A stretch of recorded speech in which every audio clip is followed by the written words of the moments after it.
Tonight at 6 on Alaska's news source, the youngest woman ever convicted of murder in Alaska is now free. We walk through the developments of her case, decades in the making. Plus, a double homicide investigation at Anchorage's Davis Park. What police are saying after the bodies of a man and woman were found this morning. And a fresh start for students and staff in Fairbanks. We take you to today's convocation at UAF. And heavy rain is moving across the state. I'll have the detailed forecast for the rest of the week coming up. You're watching Alaska's news source. And as we come on the air here at 6 o'clock, we're learning details about a deadly fishing boat accident. A preliminary report says 27-year-old Baxter Cox of Anchorage was in the middle of commercial fishing on September 3rd when his vessel's pot shaker was lowered onto his head while he was untangling a rope. Alaska wildlife troopers say crew members attempted first aid, but Cox died. At this time, foul play does not seem to be a factor. Cox's body will be looked at by the state medical examiner's office. We'll have more on this story on the late edition. Well, the youngest Alaska woman ever convicted for her role in a 1985 East Anchorage triple murder, now released from prison 40 years later. We are nearing 18 hours now since Winona Fletcher's mom tells us she picked up her daughter. This happened around midnight last night after Fletcher was paroled late yesterday. We first broke this story yesterday for you at noon. Now new at 6, our investigative reporter Johnson Cuny tells us what's next after speaking with Fletcher's attorney. Johnson. That's right, John. Winona Fletcher's attorney tells me within the last couple of hours, she's enjoyed reconnecting with friends and family. The last time Fletcher was free, she was 14 years old. Her lawyer continues to emphasize Fletcher takes full responsibility for her role in killing Tom and Ann Facio and Ann's sister, Amelia Elliott. And like the Facio family, Fletcher's attorney says now is about moving forward. The world that she left behind is so different from what she's facing now. For the first time in 40 years, Winona Fletcher's attorney, Marcy McDaniel, talked about the now 54-year-old being a free woman. She doesn't have an ID. She has never driven a car.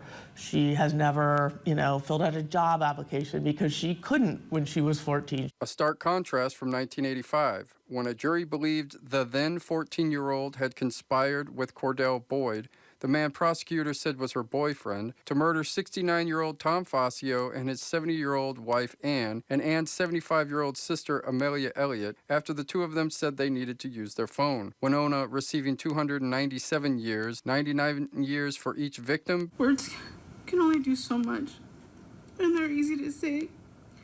I wanted to do more than show how sorry I am and put my guilt and sorrow into action to be the best person I could be. But key leading up to this resentencing was last year when the Court of Appeals made a decision, saying when sentencing juveniles, trial courts must consider how things like brain development are fundamentally different from adults. And this applied to previous convictions like Fletcher. Fletcher's attorney never disputed that Fletcher took part in the killings, but continues to make the point about a juvenile versus an adult, saying in 1985 Fletcher was solely blamed as a teen when Boyd was the adult. And she says the public never knew Boyd was not actually her boyfriend and has told the court he was instead sex trafficking her. And I'm talking about an exploitive relationship that he knew was illegal and expanded that into sex trafficking her, which meant that he sent out this 13-year-old and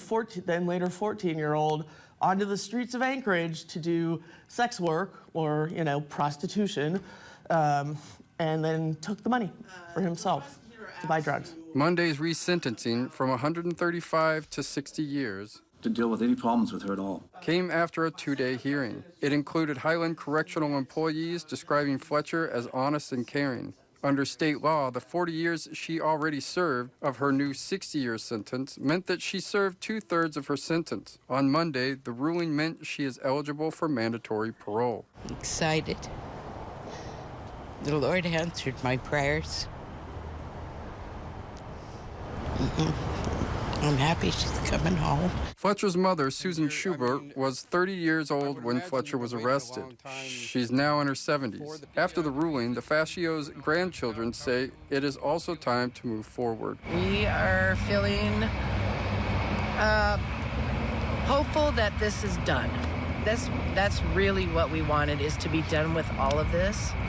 Our grandparents will not come back, but we are hopeful that we are done with all of this. And hopeful that this is a turning point for her, and that she, goes and has a great life. And that's the best of both worlds. And as for what's next, Fletcher's attorney says she already has a number of job offers and says Fletcher is not sure yet if she'll choose to stay in Alaska.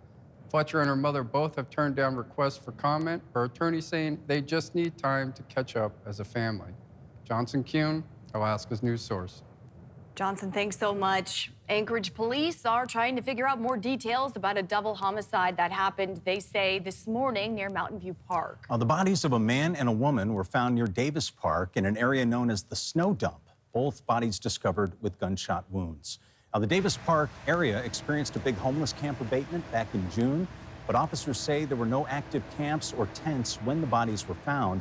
However, one of the victims was seen pushing a shopping cart nearby a short time beforehand. Police also say there was a small tarp close to where the bodies were found. Police have regular patrols, they say, in North Mountain View, especially since the Davis Park abatement. Nobody reported seeing the tarp or a shopping cart at the snow dump while driving by Monday night. And turning to weather, the rain is back. Melissa says more rain to come. Ooh.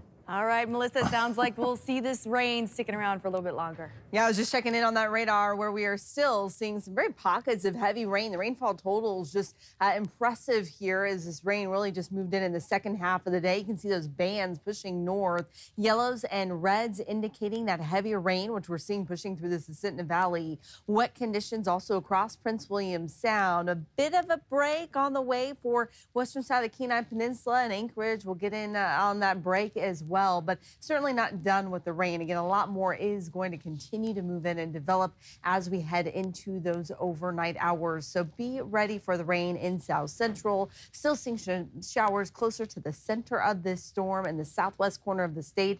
And that band of heavy rain also on the way for Southeast, where it'll stick around for a couple days. Rainfall total still impressive. Again, overnight, close to ½ of an inch of rain in Anchorage, ¼ of an inch there in the valley. And we'll see over an inch of additional rain likely in Seward, more than 2.5 inches of rain on the way for Whittier, and that's just in the next 24 hours.